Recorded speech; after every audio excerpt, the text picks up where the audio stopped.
ሰላም በአሜሪካ ለምትገኙ ኢትዮጵያን በሙሉ ሰበር ዜና የዲፓርትመንት ኦፍ ሆምላንድ ሴኩሪቲ ወይም የዲኤችኤስ ኃላፊ የነበሩት ክሪስቲ ኖም ከስልጣን መባረራቸው ተገለጸ። Apparently Kristi Noem is speaking in an event right now. I'll try and figure out what that event is, but let's listen in. Just thank you for that and know that we pray for you, that God will have his hand on you and your families and continue to bless you as you do your work.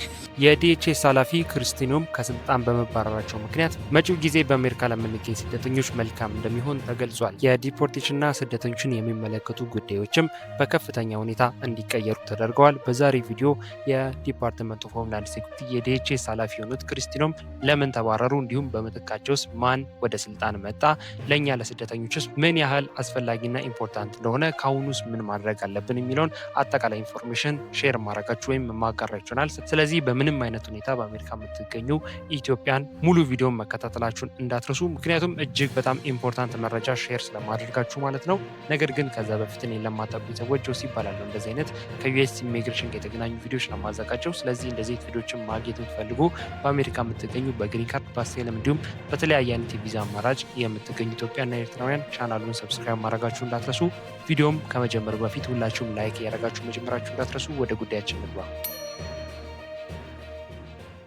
Apparently Kristi Noem is speaking in an event right now. I'll try and figure out what that event is, but let's listen in. Just thank you for that and know that we pray for you, that God will have his hand on you and your families and continue to bless you as you do your work. Listen, I'd like to thank everybody who's hosted me today. I know we've got የዚህን ዌብሳይት ሊንክ ዲስክሪፕሽን ቦክስ ውስጥ አስቀምጥላችኋለሁ። እኔ ካስረዷችሁ ወይም ካብራራላችሁ በተጨማሪ የተብራራ ኢንፎርሜሽን ማግኘት የምትፈልጉ ሰዎች ዌብሳይቱን መጠቀም ትችላላችሁ።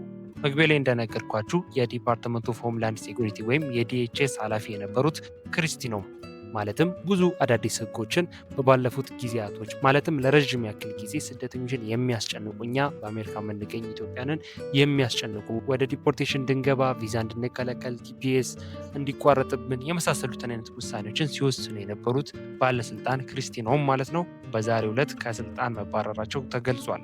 ከስልጣን የተባረሩበት ምክንያት በብቃት ማነስ ምክንያት መሆኑ ተገልጿል። በቅርቡ ሁላችንም እንደምናስታውሰው በሚኒያፖሊስ እንዲሁም በሚኒሶታ ከተማዎች በርካታ ጥፋቶች ተፈጽመዋል። ብዙ ስደተኞች ያለ ጥፋታቸው ተገለዋል። ብዙ የአሜሪካ ዜግነት ያላቸው ስደተኞች እንዲሁም አሜሪካኖችም ጭምር እንዲገደሉ ተደርገዋል። የተገደሉትም በዲፓርትመንት ኦፍ ሆምላንድ ሴኩሪቲ ወታደሮች ምክንያት መሆኑ ሁላችንም የምናውቀው ነው። ስለዚህ በዚህም ምክንያት ነው የአመራር ብቃት ማነስ ታይቶባቸዋል በሚል ክሪስቲ ኖም ወይም የዲፓርትመንት ኦፍ ሆምላንድ ሴኩሪቲ ዋና ኃላፊ የነበሩት ክሪስቲ ኖም ከስልጣናቸው በዛሬው ዕለት እንዲባረሩ ተደርጓል። በተጨማሪም በሙስና ወንጀል ተጠርጥረው ጉዳያቸው በፍርድ ቤት እየታየ መሆኑ ተገልጿል። You have lost more lives in detention than anybody else. That is your record right now. So I don't expect that y'all are going to be the ones that are going to be best to keep them safe. This is why we are supposed to conduct oversight.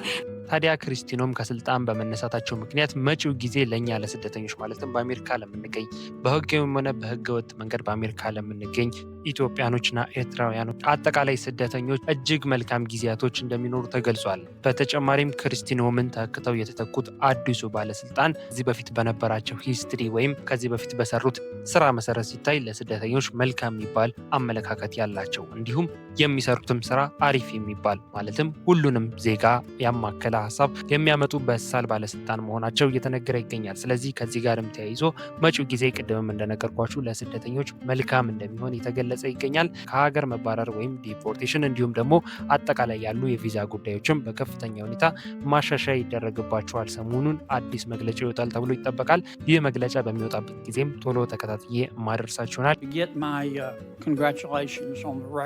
I believe you have a policy, Madam Secretary, that you have to approve all contracts at your department over $100 million. You have lost more lives in detention than anybody else.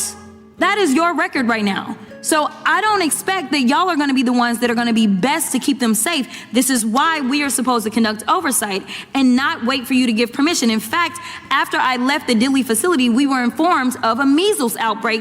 የዛሬ መረጃ ይህን ይመስላል። አሪፍ ኢንፎርሜሽን በአጭሩና በግልጽ ሼር እንዳረኳችሁ ተስፋ አድርጋለሁ። ሀሳብ አስተያየታችሁን እንዲሁም ጥያቄያችሁን ኮሜንት ላይ ጻፉልኝ። ስለዚህ ጉዳይ ማለትም የዲፓርትመንት ኦፍ ሆምላንድ ሴኩሪቲ የዲኤችኤስ ዋና ኃላፊ የነበሩት ክሪስቲ ኖም ከስልጣን በመባረራቸውስ ምን ትላላችሁ? ሀሳባችሁን ኮሜንት ላይ አጋሩኝ። መግቢያ ላይ እንደነገርኳችሁም ለዚህ ቻናል አዲስ የሆናችሁ በአሜሪካ የምትገኙ ኢትዮጵያን እንዲሁም ኤርትራውያን ቻናሉን ሰብስክራይብ ማድረጋችሁ እንዳትረሱ።